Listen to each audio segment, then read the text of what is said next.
Tonight, we're really excited to talk advanced stats with Parker Fleming. And looks like he's been at it. Thanks, guys. Do we have you?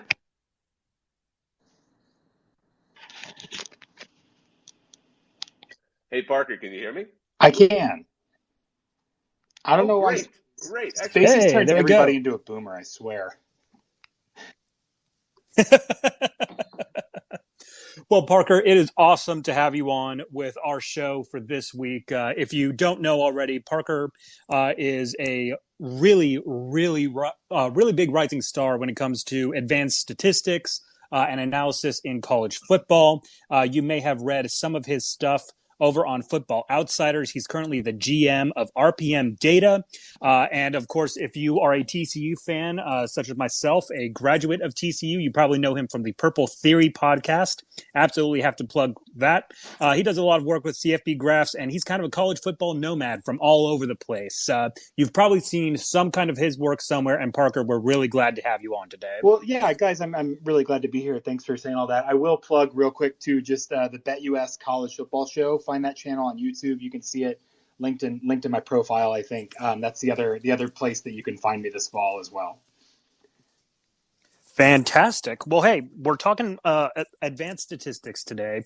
Let's just start with a very broad overview in just a basic 101. We hear advanced statistics and we see, the nerds on Twitter get really big into it. But what exactly is advanced statistics and how does it help us understand college football better? Yeah, so advanced statistics just basically is a really fancy way to say statistics that are just one level a little bit deeper. So you think about kind of the basics, I call them the caveman stats of the total yards and touchdown to interception ratio and total catches and some of these kind of baseline stats provide you some information, but there's a lot of context that is obscured in some of those higher level aggregate stats.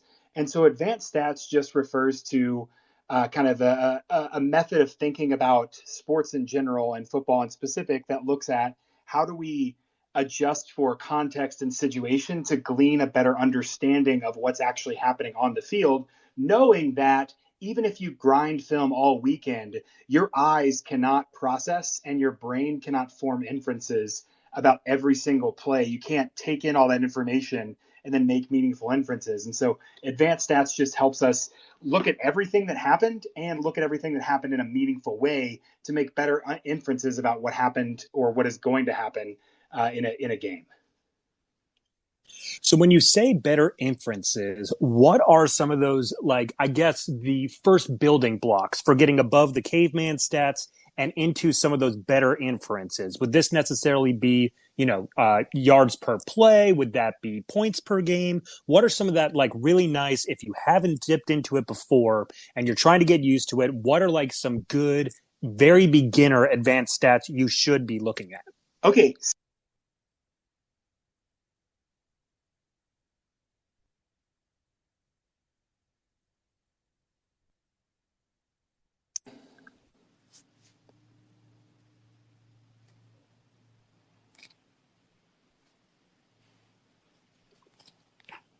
What just happened? Am I here? I'm sorry. This is terrible audio. Yeah, you're Okay, here. great. I'm not Sorry. quite sure what happened there, Something. Parker. Yeah, I was like, I think everybody wondered if it was on their side. We can hear you, Parker. Go Great. right ahead. So the best example that I have in my recent memory, just kind of off the top of my head, for why we should think about advanced statistics and then kind of how we think about advanced statistics is the Duke's Mayo Bowl from 2020. Wisconsin played Wake Forest, and Wake Forest outgained Wisconsin 518 yards to 266 yards. Wake Forest outgained Wisconsin. Wisconsin won that game 42-28, and it wasn't close. And so that's a good example of where, we need to dive into a little bit more of these advanced metrics, and we need to kind of understand what's going on. If I'm looking, just box score hunting, right? Because I do a lot of stuff in R, and I do a lot of my analysis myself, and people ask, hey, where can I find that? And I'm like, well, in my brain, like I create all that, those stats and kind of put them out there. But if you're just looking at the box score, how do I know what's going on? The first thing you start is look at kind of the yards per play and see which direction those go. Or that goes, and then look at turnovers. And sometimes you'll see those go in opposite directions, and that'll explain a lot of what happens there. But the first thing to do, I think, is adjust for plays and then look at turnovers, because again, I can outgain you by gaining 99 yards every drive. But if I fumble at the 1 yard line and don't score, I'm not going to win.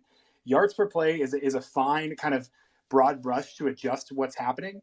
And then turnovers just give you a good indicator at the very basic level of who one got some luck, but also who maybe wasted more drives.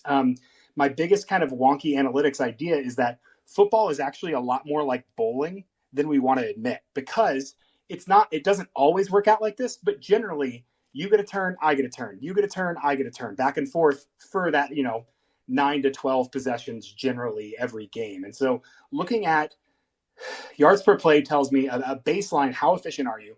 And then turnovers says, how many opportunities did you waste or did you get? And those two things are kind of my if I'm just box score hunting, I'm not getting into the data and creating anything. Those two are my kind of go-tos as a way to better understand, hey, like exactly in this Duke's Mayo Bowl, Wake Forest got a lot more yards. Well, what happened? Why didn't Wisconsin beat them? Well, because Wisconsin's offense was super efficient. They just got the ball at like the 30 every time because Wake Forest just kept handing them the ball on offense.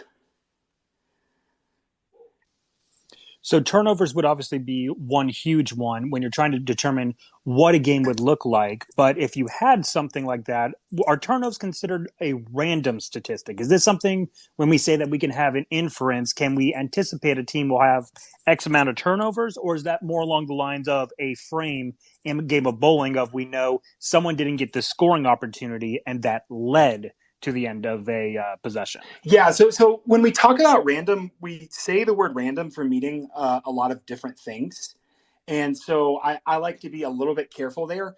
Turnovers are random in kind of two senses. One, they're random in the fact that they're not year-to-year stable. A team that's high turnovers one year is not going to be high turnovers the next year, generally.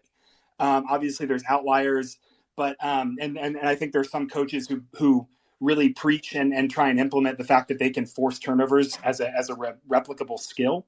But generally, turnovers are not year-to-year standard or year-to-year consistent, which means there is a lot of randomness. There's a lot of variation in kind of what happens. Also, turnovers are random because in a lot of public data for college football, we don't have any observational data about near misses, right? With play-by-play, we've just recently started getting better information about almost turnovers on forced fumbles. And so we can see when the ball hits the ground. But in terms of close interceptions or bad decisions by the quarterback, a lot of that is not necessarily public data and not very common. And so when we look at turnovers, we are missing a lot of information. So they are random just because we don't have a lot of good information about the counterfactual of, oh, this play would have been a turnover, or this was a complete fluke. In the play-by-play data, the quarterback taking a snap and falling down and throwing the ball over his head out of the back of the end zone is really similar to the quarterback taking a snap and running 99 yards out of the back of the end zone the other direction. Those are observationally equivalent to some extent. And so the randomness of turnovers, it really comes down to football is a game of opportunity, and turnovers are correlated with opportunity, but they are also pretty unstable from year to year. That kind of reminds me of Manti Te'o's final season at Notre Dame, when he was, garnering a lot of push for various defensive awards and, maybe even a Heisman campaign. And a lot of attention was paid to his interceptions, which, I mean, for a linebacker, that's not really something that we would normally say, okay, yeah, you don't have enough interceptions to really qualify for this. But for some reason, it was getting a lot of talking points because he had quite a few. But if you went back and you actually looked at the plays, a lot of them were just crazy flukes of deflections off of someone else, and he just happened to be in the right place at the right time. And, that's kind of why that was just totally way out of the ballpark from like his past performances and things. But you can't glean that just from looking at the box score or looking at stats on paper without, some kind of a quality aspect to it that's coming from a subjective person, right? Yeah, absolutely. I think there's an economic adage, and economics is my background.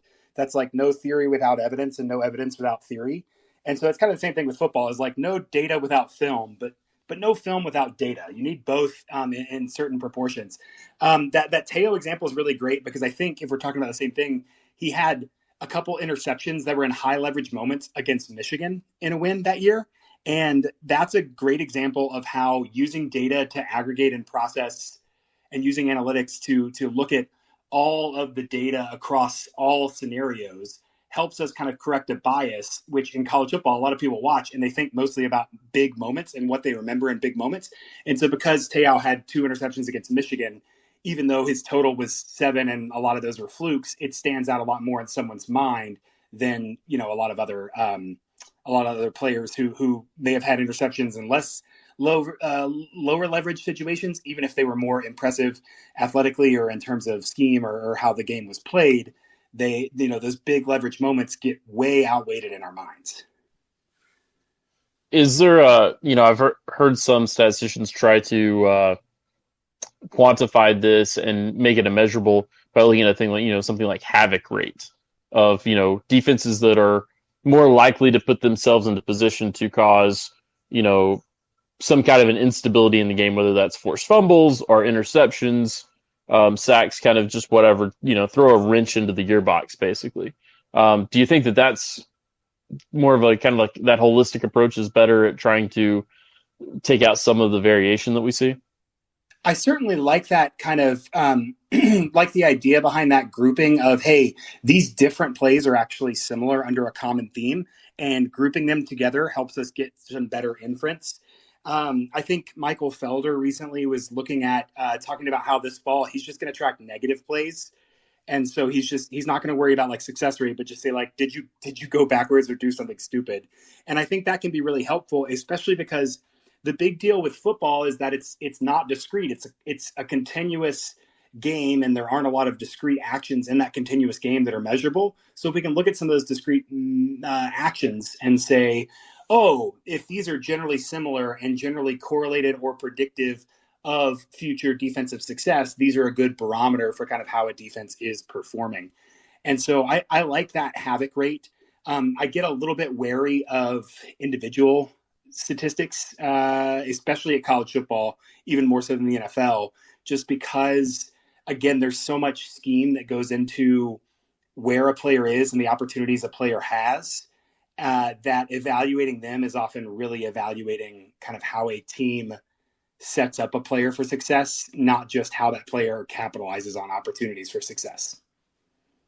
Right, like a Darrelle Revis is going to skew your secondary stats just by his mere presence on the field, versus if you've got somebody who's worse than the average, or you've got a hole in your defense somewhere that the other team can take advantage of. Yeah, so a lot of like cornerbacks I think are great. That's an excellent example. Like basically for cornerbacks, you don't really care about like pass breakups or interceptions. You care about like targets per snap, because most of the time in college football, there's a talent asymmetry in the secondary. And so if teams are throwing away from you, that's a pretty good indicator that you're pretty disruptive and a pretty big force for the pretty big force for the defense, even if your kind of raw stats might not look as appealing as the other ones do. I'm curious to know, when you start seeing things like a havoc rate or a stop rate or some other calculated theory with the evidence, what's your general approach to looking at evidence in general and then building a theory off of that evidence?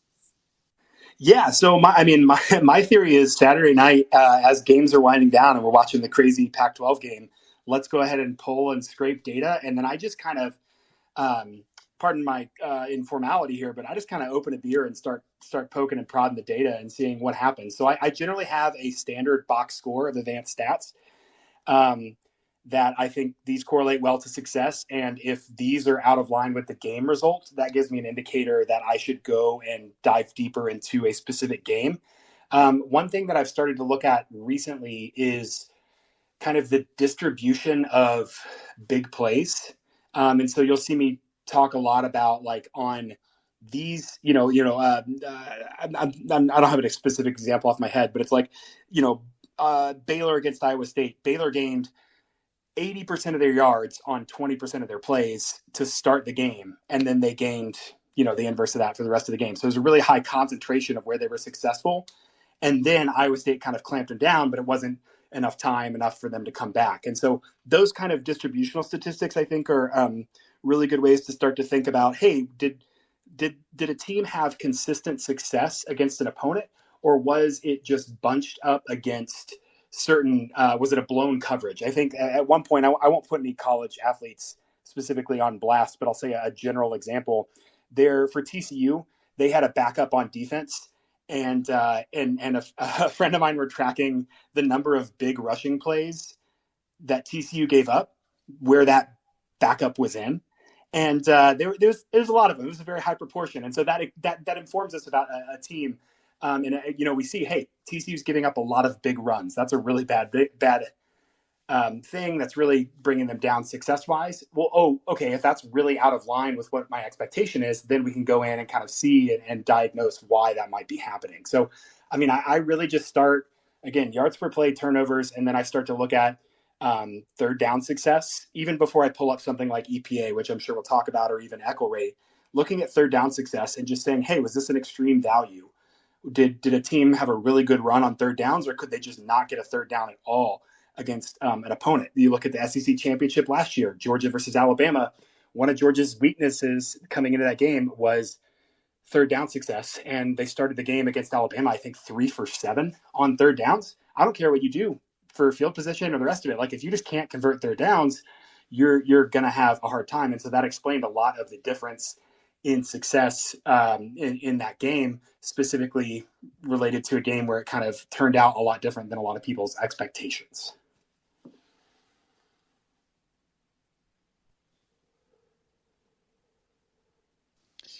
Similarly, with when it comes to actual theory, I'm trying to think more on an anecdotal level. I'm trying to think more when you say, you see TCU has the backup player, and then that normally correlates with a bigger run. Is there a way that you could look at maybe like a full narrative and then try to either back up or disprove something with the evidence? Like, I think immediately of like Matt Ariza, the punter at San Diego State, getting the moniker of the punt god. How could advanced statistics help prove or disprove a narrative like that? Yeah. So in the punt god example, I mean, you can very easily go and get the data and say, let me adjust punts for field position, right? That's just like an immediate, easy step to do, because if I'm always punting from the 50, there's a hard cap on the distance of punting I can do, right? Like, if I punt from the 50, I literally cannot punt it further than 50 yards meaningfully.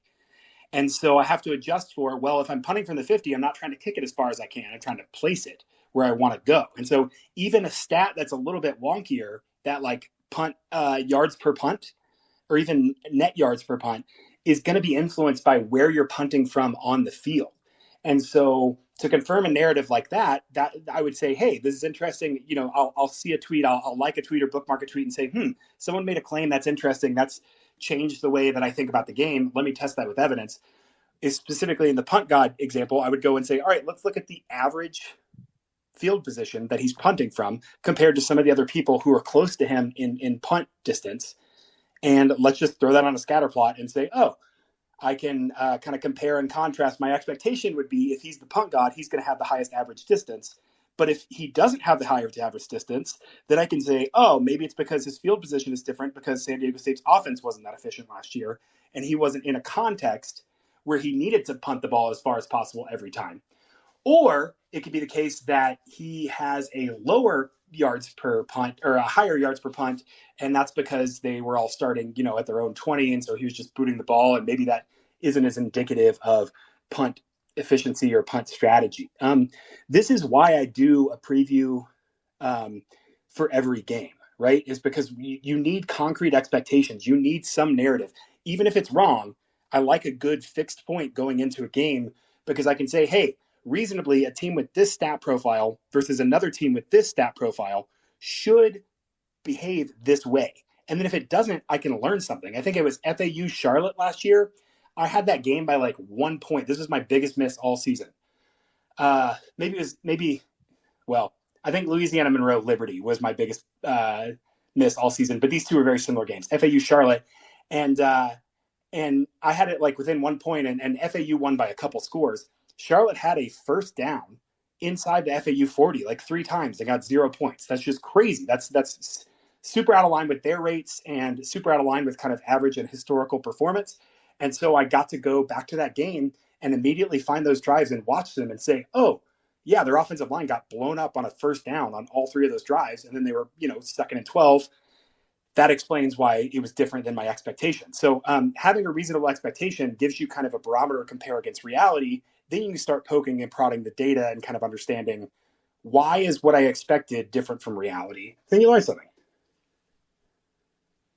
Parker, how do you think media can tell better narratives with advanced stats like these? I think that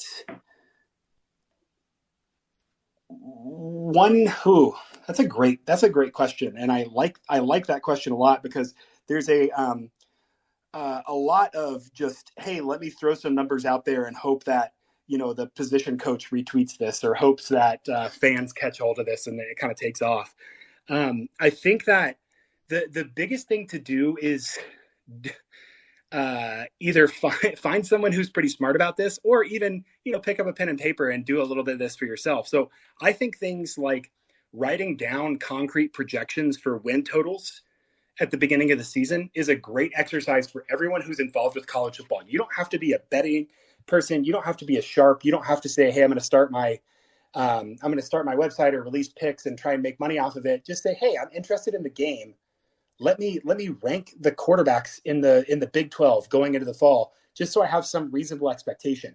If you start to do stuff like that and you start to think, what is a consistent algorithm in my head, not a mathematical formula, whatever, just saying, hey, when I'm ranking these quarterbacks or I'm trying to pick these win totals, what are the common themes I'm thinking of? You start to create a mental model and you can formalize those. That's just a better way to think about how you're thinking about college football. It's this kind of, I'm going to drop a $5 word here, but it's this metacognition of like, how am I thinking about how I'm thinking about things?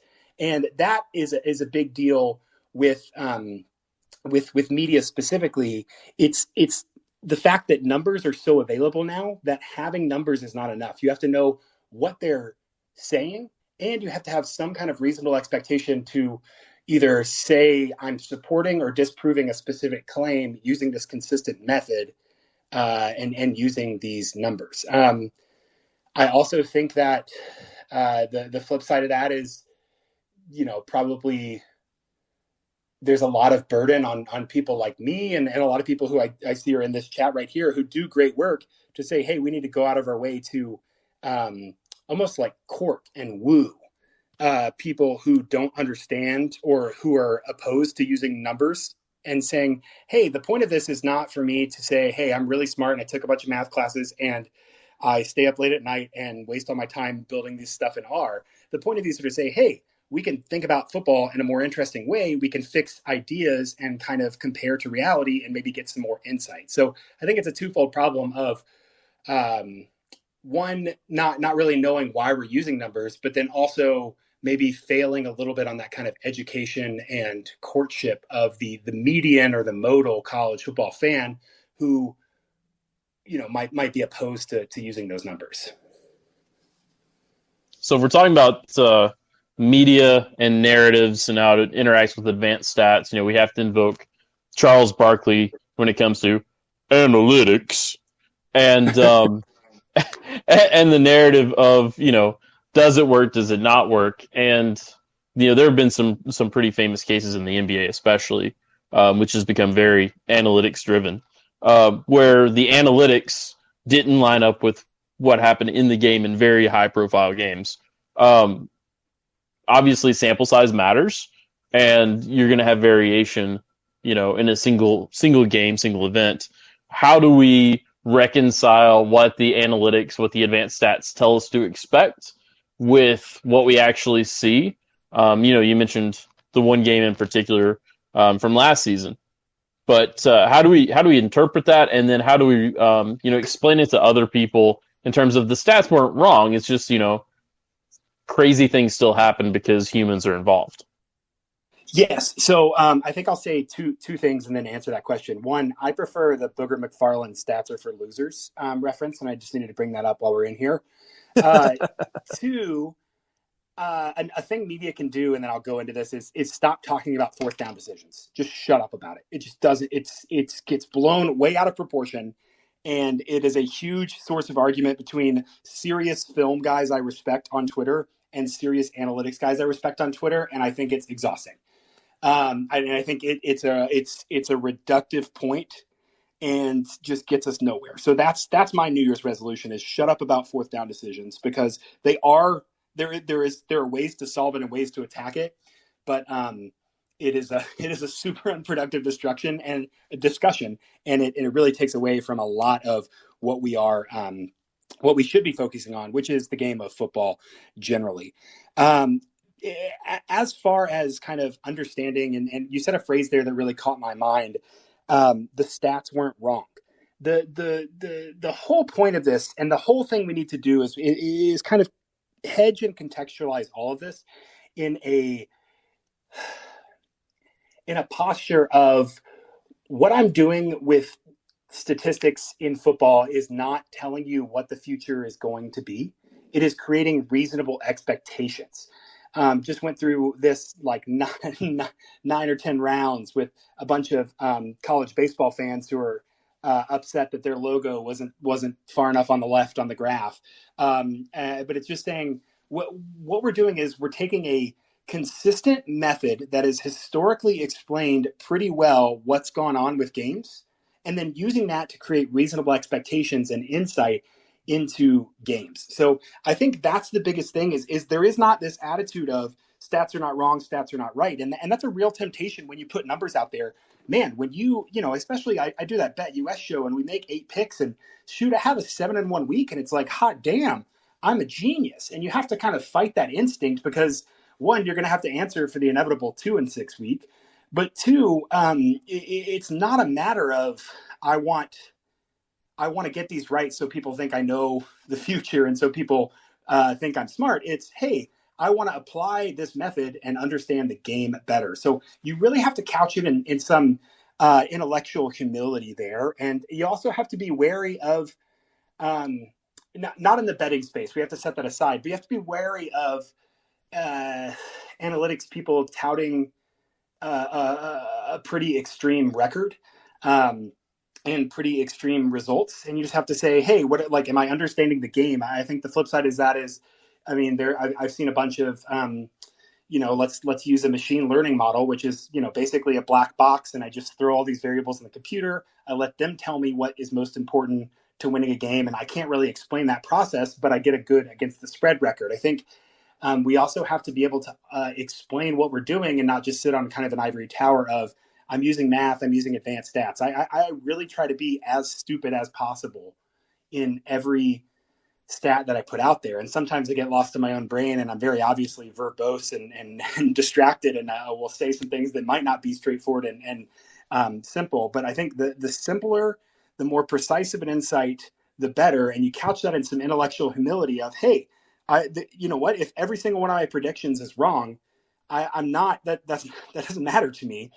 Because I've learned something about either how I'm thinking about the game and creating a model, or how the game worked and why it was different from my expectations. This is Reddit RCFB Talk 45, Advanced Stats and College Football with Parker Fleming, doing our quick little station ID at the 30-minute mark. And Parker, as we hit into the second half, I do want to ask, you had mentioned earlier we hadn't gotten into the betting sphere yet, and I'm very curious to know how one should take advanced statistics if they decide, hey, I'm going to go to Vegas and I'm going to make a lot of money on this. If you're using advanced statistics and you're trying to look at a model of, I could expect something like this in a matchup, it's not necessarily betting advice, but what is that use when it comes to the gambling space? I try to tell people, because I do get a lot of people asking about it, and I do make betting predictions.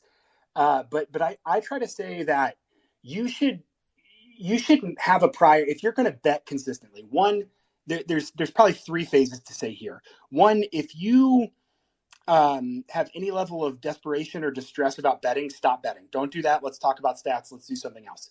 If you just want to go get drunk and go to Vegas with your friends and spend money and, hope it hits, that's awesome. That's great. When I'm talking about betting, I'm talking specifically about having a bankroll before the season, pre laying out, here's what a unit is. A unit is what I'm going to bet on a game. So before the season, I say, hey, here's $1,000 that I've got set aside for college football this season. I'm going to bet in $20 units, and I'm going to stick to this system whether I lose it all or whether I win big, right? So you got to have a bankroll in advance. If you're going to be betting systematically and if you're going to be betting seriously, like that third category that I'm talking about, you should have a prior on every game before you consult sources. And so what I tell people to do is have a lean on a game and then look at my stats. If it confirms your prior, you know what? Live your truth. You can use that and you can make that bet. If it goes against your prior, ask why and kind of push back. All it is the best way to get a right answer is to have the wrong answer, right? All it is an answer. And so I'm not advocating that you bet with my model every single game. I'm not advocating that you bet on every single game, but these do create reasonable expectations that historically perform very decently against the spread and should allow you to kind of test your presumptions and your prior assumptions against something else external and just kind of be oppressed there. I also think if you look at my stats previews, which will be coming back soon this fall as we have games, I really like to look at things like run pass splits. I think there's a lot of selection issues that we don't necessarily talk about well in college football. And so my preview might even, if you don't like the number that I post, you might say, hey, this team has a really good rushing efficiency in terms of EPA or yards per play, but teams aren't really rushing against them because their pass defense is so bad. This might give me insight that this rushing team is going to do better than the spread here. So you can get some of those kind of next level insights that'll help you tweak your priors and be a more informed consumer of football, but also a strategist when it comes to gambling. Parker, I've been meaning to ask, so can you tell us a little bit about RPM data? I know you're with it, or data, sorry, depends who you're talking to. But I'd love to know more about it and who do you work with? Yeah, no, that's great. So this has been something that's been brewing for a little bit, for a little while. Keegan Renault is in here with me, and he's kind of the person who's been pushing us to do something formal and kind of assemble a group of minds to come together and actually get more into the space of helping teams, helping agents, and using our powers for good, as it were, a little less fan facing and a little more team facing. And so what RPM is effectively a football consulting group that works with teams and that works with agents kind of in two chambers. And so the space that works with agents has a really good system, a really good team of scouts that kind of combines data about historical draft results and contract results in the NFL with college production and kind of a bunch of really, really good film guys who have really good understanding of what it takes to compete and to succeed at the next level. We combine those powers and help agents make strategic decisions to not only sign successful players, but also sign players at the margin who are going to be game changers for what agents can do. A lot of these guys have limited pools of resources. And if they hit the jackpot with someone, that means that they can go sign, be a lot more aggressive. They can push up in draft spots and sign some of these guys a little more aggressively. So working with the agents is really fun and kind of a challenge to convince someone that you know what you're talking about and listen to what they're saying. But it's a really, really great, tangible kind of rubber meets the road way to take what we think about football in terms of watching it and in terms of data, put those together and then explain that to someone and say, hey, we're confident that this is going to be a good investment or a good decision, a good piece on a roster. And so that's been really, really fun. Working with teams, we from the high school and the college level are creating data resources that allow coaches and staffs to be better informed about their own team and their opponents, and not have to work as much grinding away from film. We can turn around high school and college tape pretty dang fast and have a pretty insightful system for here is the basics, and then give these coaches interactive dashboards and visuals that we can then go and answer questions, kind of give insights, give recommendations. So it's really fun. I think we're calling it version 2.0 starting in August, and things are really taking off, which has been really great to see. And it's really exciting to get to take that step from posting graphs on Twitter and arguing about college football to helping coaches and agents and players make meaningful decisions about their careers and on-field actions. When y'all are talking to these teams and these agents, at least in version 1.0 of RPM, have y'all noticed a trend of pain points or data that coaches and front office staff and agents are really clamoring for right now? Yeah, so I think that this is cool. When I tell people what I do, I kind of give the example of like all these football guys are really smart. We know that, right? They're really smart in the domain of football, and they're really strapped for time. And so I've had a lot of conversations with football coaches who are like, "Hey, I have a really interesting question. I tried to download the PFF Ultimate data, and it was a million observations, and I crashed my computer. Like, I don't know how to open a spreadsheet." And so we're working with smart guys who have smart questions, who don't have the data skills or background. And so there's been a lot of reception to kind of transforming that data, one, with the turnaround and just helping them get that data faster, but then two, processing that and saying, here are, kind of these important insights. I think that people want an edge, and people want to, these coaches specifically know that data is important and are receptive to good ideas. It definitely is kind of an argument in the sense of the formal sense of the word. It's not contentious, but we do have to communicate value and say, hey, when you're thinking about the game of football with all of your experience, let's just press and prod on a few things that we have data-based insights about, and then let's see how that helps you or how it doesn't. And so that's really good. And fortunately, I have Keegan, who reins me in when I try and put too wonky of stats to coaches and get a little too esoteric. He helps me ground it with the football side of things. But it really is there is a serious hunger and thirst for data and evidence-based practice in football, and a lot of these coaches are really receptive. What's been fun is a lot of coaches that we've engaged, especially earlier on when we were kind of forming our products, we talked to and said, what do you want? And they kind of said, we're not really sure. Like, we know we want something and we want to use data, but we don't really know what that means. So show us what you've got. And so that's been really fun to kind of get to sit and think deeply, not about, how do I know how TCU and Baylor are going to play this weekend and what I should expect about that. But hey, if I was on TCU's team and I was trying to game plan against Baylor, what am I specifically going to do to get an edge in this matchup? So I have a question, but before I do, I want to let our audience know we'd love to hear from you. If you have questions, just hit request, and we'll try to get to some of those as well. But I'm curious, Parker, how did you get into this? What led you into kind of jumping down the rabbit hole of advanced stats?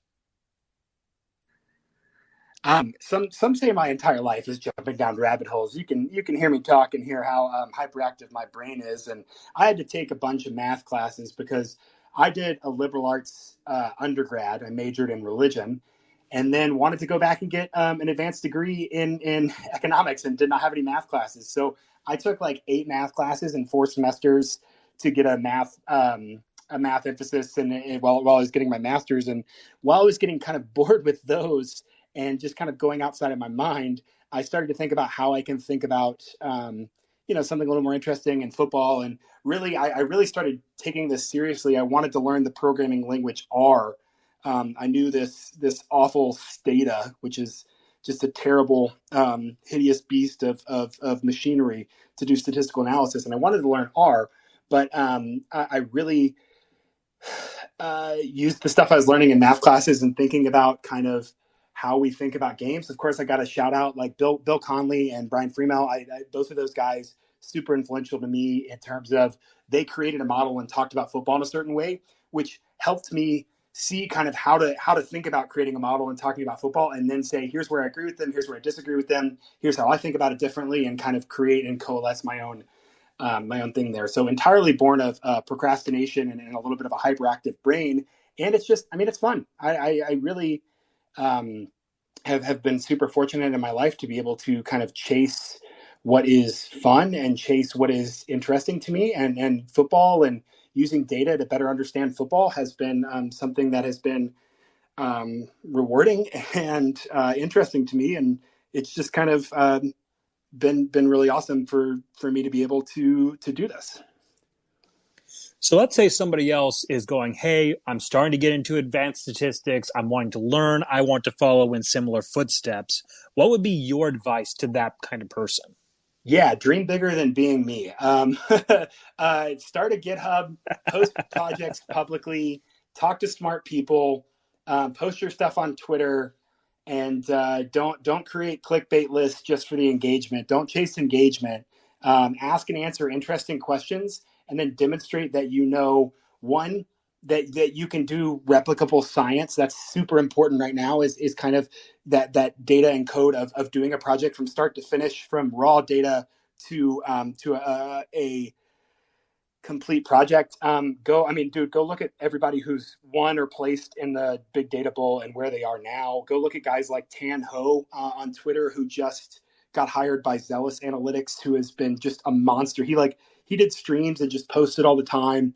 And so I really think that the cool thing about a lot of open source data that the guys at CFB Faster are doing, for instance, for college football data, is that anybody can get access to that data, and there's a million tutorials online, and then you can post it and it'll be right up there.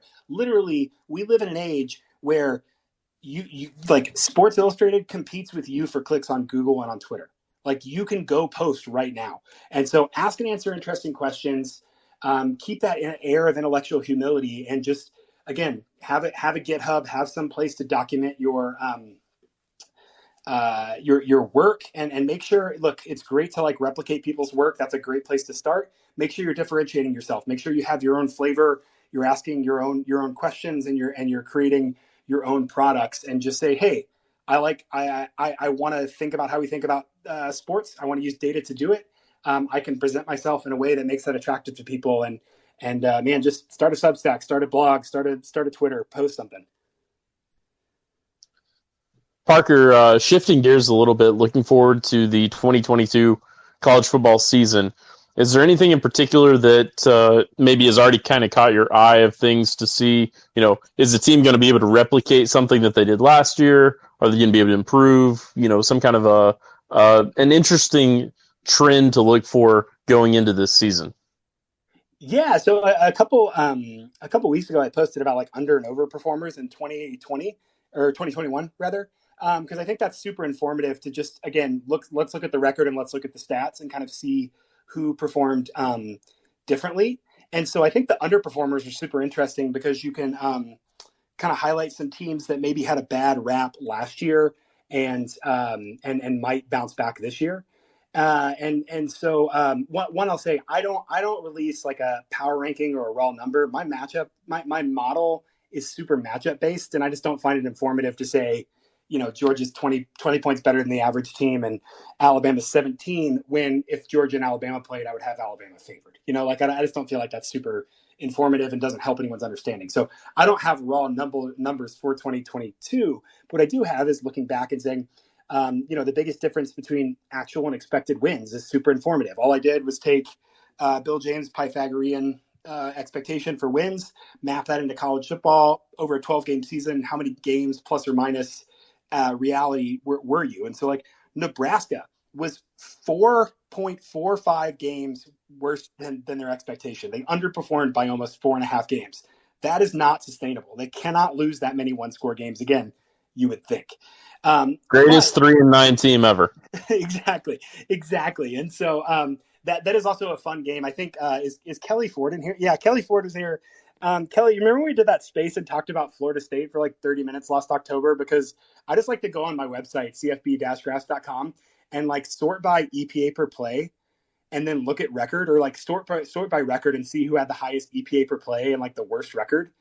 Um, and so I think that's like a good way to kind of look at it. Other teams that I think are standing out, Iowa State had a ton of returning production last year, had some really bad special teams issues, and was 2 wins under expected last year. I don't expect that to continue year over year. In terms of outliers, Auburn underperformed by almost 2. They had some injury issues. There's a lot of narratives around them. That's another team I have circled as, hey, maybe things last year on the field weren't as bad as what the record shows. In terms of narratives and things that are interesting, I think that the other day I tweeted about just trying to get ideas for who's going to have the biggest shift in scheme, and obviously, like people want to talk about Jim Knowles to Ohio State and all that. I think it's really fun to look at a team like Colorado State, who underperformed by 1.76 wins last year, fire their coach, brings in an air raid coach, and doesn't have an air raid roster. That's the stuff that football is made for, man. Like, that's going to be wild. So when I think about this fall, I'm interested a lot in kind of weird situations like that, which will be one, or like a Southern Miss who was an absolute disaster just from the standpoint of they had so many injuries at quarterback. They were playing running back Frank Gore, who I will note had a higher completion percentage than Texas's Casey Thompson last year as a quarterback. But a team like Southern Miss, where they did not have a lot of first level indicators of success last year because they had so many injury issues, but this year it might be successful. Another thing I look at is like there are 22 teams, I think, that are returning quarterback and both coordinators. Those are teams combined with this underachieving data that I would go and look and say, I'm pretty interested in who might succeed from these. Yeah, but Southern Miss going to eventually have to rely on one of those, jugs football machines to be the quarterback and just have it chuck the ball every play. We have we've been welcoming callers, and Andrew has been patiently waiting. He'd love to ask a question. Andrew, you want to unmute and ask a question for Parker? Oh yeah, no, thanks. I don't know if you guys can hear me, but yeah, we perfect. can hear you. All right. Oh yeah, thank you. So Parker, I was going to ask you. So I've been following you on Twitter for a while. Big TCU guy. I grew up loving LT, so I like TCU. I go to Illinois right now. But my question for you is, for somebody who does a lot of things internally for teams. I work for the women's basketball team and the football team, as well as right now I'm doing some work for the Pistons. And a lot of the work I do can't necessarily be posted online. And that's something that a lot of people who are trying to crack into the industry are, building up their GitHub or a profile, portfolio, and stuff like that. But a lot of the stuff I do, I can't necessarily post because it's all very sensitive team data. And so I guess I was asking you, somebody who does spend so much time on Twitter and knowing people in the industry as well, I guess how could I be creative to show off some of the skills that I have without jeopardizing some of the teams that I work for? Yeah, that's a great question, and I have an answer to that. But before I answer that, will you DM me? I'm going to connect you with someone that was an undergrad who I've talked to a bunch, who worked for a team and did a really great job, and now has and is now moved on in his career and done really well, kind of leveraging that. Someone who's been in that exact situation. I'll connect you on Twitter. So DM me because I'd love to do that. My answer there is kind of twofold. One, don't hear this as harsh as I'm saying, but like, who cares about online? You have jobs in sports. Like that's huge that you can do some of that work. And that might be a question to talk to a manager or direct supervisor of, not, hey, I don't want to post this on Twitter, but when I am interacting with potential future employers, what kind of portfolio can I create to show them? So I think that's a great question for a manager, and kind of what's proprietary and what's not.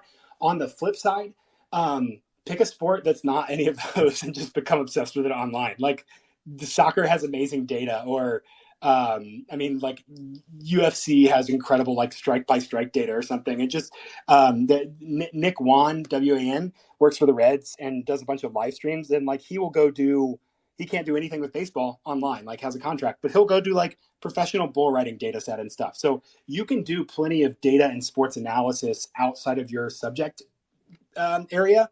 And so I think that would be kind of an avenue to pursue with that, as well as talking to your manager. But DM me and I'll connect you with somebody undergrad who might be able to answer that a little more specifically. Yeah, no, that's great. Thank you. I really appreciate the help. And thank you guys again for hosting this. I know that a lot of college football fans out there really like these spaces. So I just want to say thank you for that too. Absolutely. Thanks for your question, man.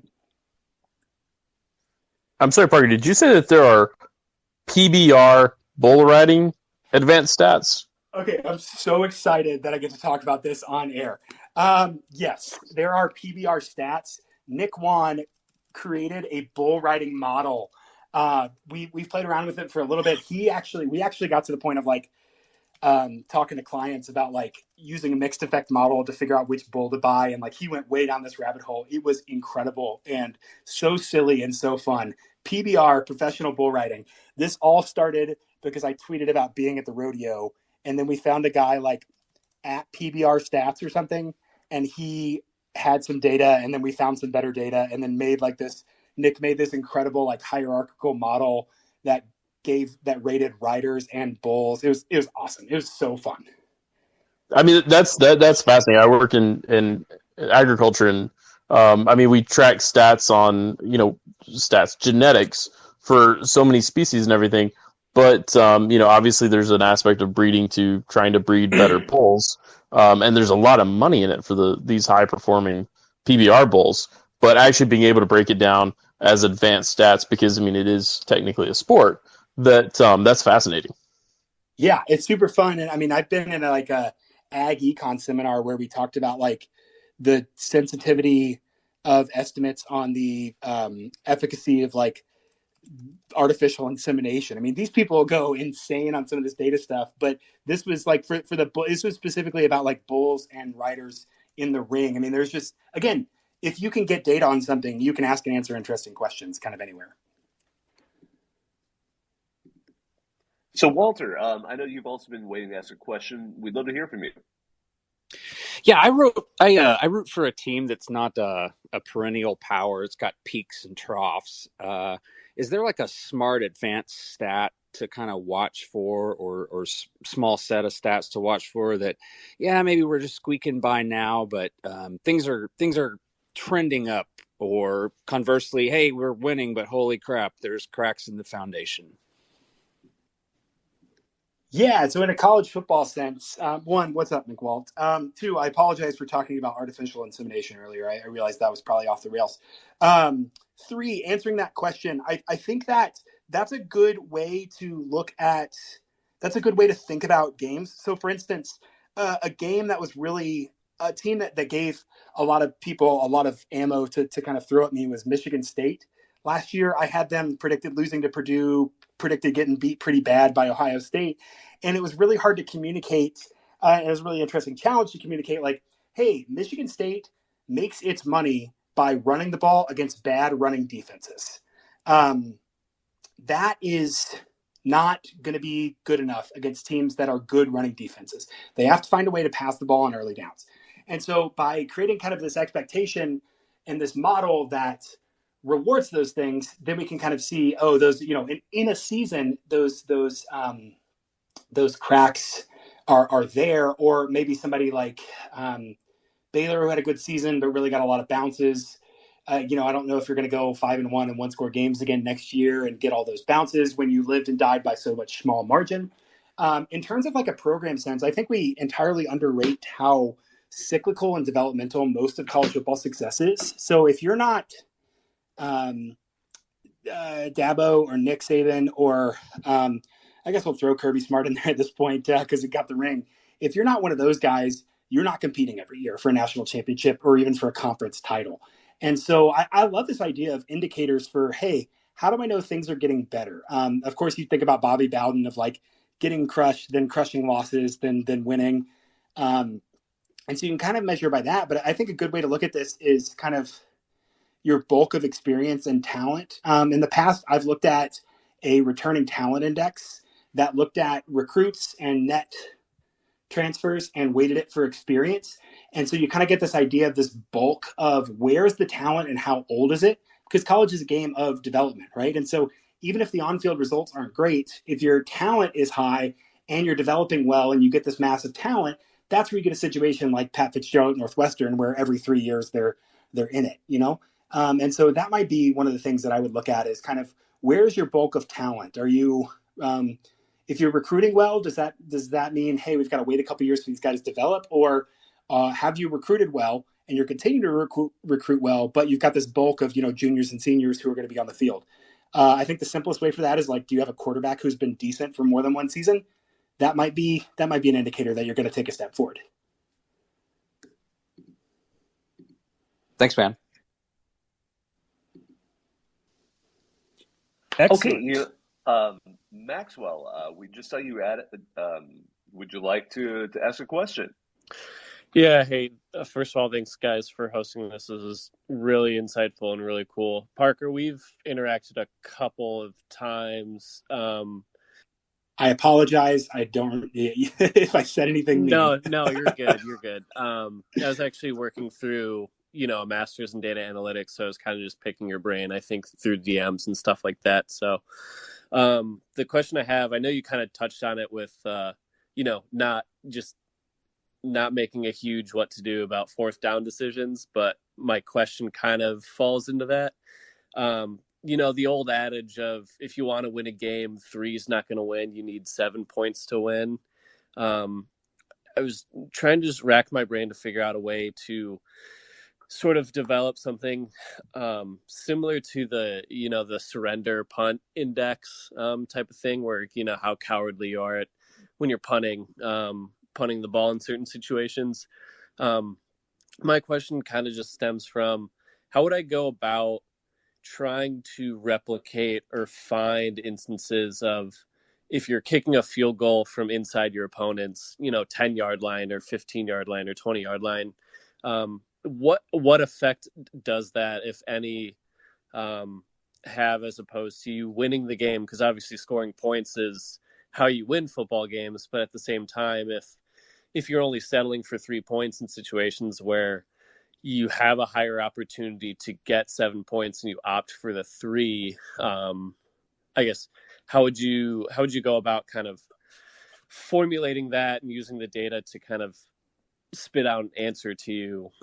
Just off the top of my head, anecdotally, I'm a state guy, so the Michigan State game really stuck out to me because Michigan kicked 4 field goals in that game, and one of them was inside the 10 they opted for like they didn't go for a 4th and 3, and they opted to kick a field goal, and there was a number of instances where they had short 4th downs inside the red zone, and they just opted to kick field goals, and it ended up kind of biting them in the end. So I was just kind of seeing how that old adage and using data is to kind of look at those adages of like 3.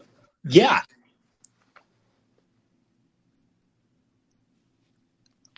Oh, that was sorry. That was super affirmative. I have a lot of ideas about that. That was not to cut you off at all. I think that's a great that's a great question and a great model for how do we use data? Hey, I have an interesting question. Can I model it?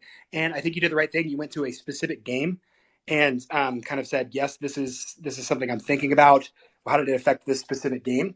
I will say, one, you have to be careful with anything points related and anything field position related, because you will come away with whatever work you do, you risk you risk coming away with the finding, hey, the team that scores more points wins, and hey, the team that has better field position scores more often. Right. But I think that you could look to start. You could do something. The way I would think about this problem is using expected points and looking at like just a simple choice model of, if you go for expected points from like 4th and 1 at the 20 is going to be, I don't know, like 2 something. And so basically you can look at what's the implied probability of a team's like what does a coach believe the probability of success is, right? Because if you choose to kick a field goal from 4th and 1 at your opponent's 20, you believe that the probability you make that field goal times 3 is greater than the probability that you get a first down times the expected points there, right? So you can almost come up with like an implied probability and say, okay, if they made this choice, that reveals that they believe their implied success rate in a 4th and 1 situation is, X, 37% or whatever it is. And you could compare that to all of their other 3rd, 2nd, and short situations and say, on average, in power situations, a team was successful this many times, but this coach believes it's only successful in this time. Boom, you've got, a difference between beliefs and reality. That's super informative. Okay, cool.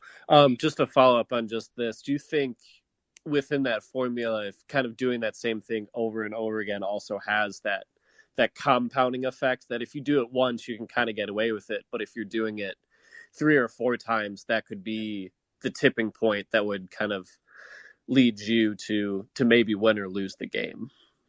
Is that kind of a right mindset?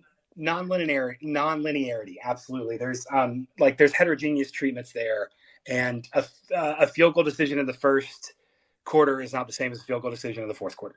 Right. I think that's totally true. I would say that's a second order question. I would try and not worry about the context. I would just say, again, you're like randomizing. DM me, but if you're randomizing, you say, hey, at any point on the field, at any down and distance, if you kick a field goal instead of go for it, what's the probability you believe you're going to be successful on the play that induced you to kick a field goal? Okay. So good. Yeah. Just kind of start off with random, just take the context out of it. And then as you kind of lay that base layer, to go in and add different points of context into it to see how that affects it. Yeah, absolutely. And right. Yeah, as you start kicking tires, DM me. I'm here. Okay, perfect. Thank you guys. Appreciate it. All right, we went slightly over an hour. This is our CFB Talk 45, talking advanced stats and college football with Parker Fleming. Parker, before we get out of here, I know that you just dropped a massive project last week. What is it? Where can we read it? And where can we find you this season? My brain is so scatterbrained that I'm scrolling back. What did I drop last week? Your previews back on the 12th. Oh my gosh. Yeah. So we're doing. I'll get to some previews for this fall. You can subscribe to the Purple Theory Substack. That's the TCU podcast newsletter. But I write some random stuff there when I don't have anywhere else to put it. Also, my Bet US college football will be starting up in beginning of August, I think, and doing some long-term predictions and all that. And of course, I'll be posting on Twitter as well. Well, thank you so very much, Parker, for joining us. That was a really intriguing conversation. It was wonderful to hear a couple questions from the audience, and I know you have a great following. We were really impressed by the people who wanted to hear you speak on this as soon as we announced it, because I think we think it's an underappreciated area, advanced stats and how it affects sports. So for all of you listening, thank you.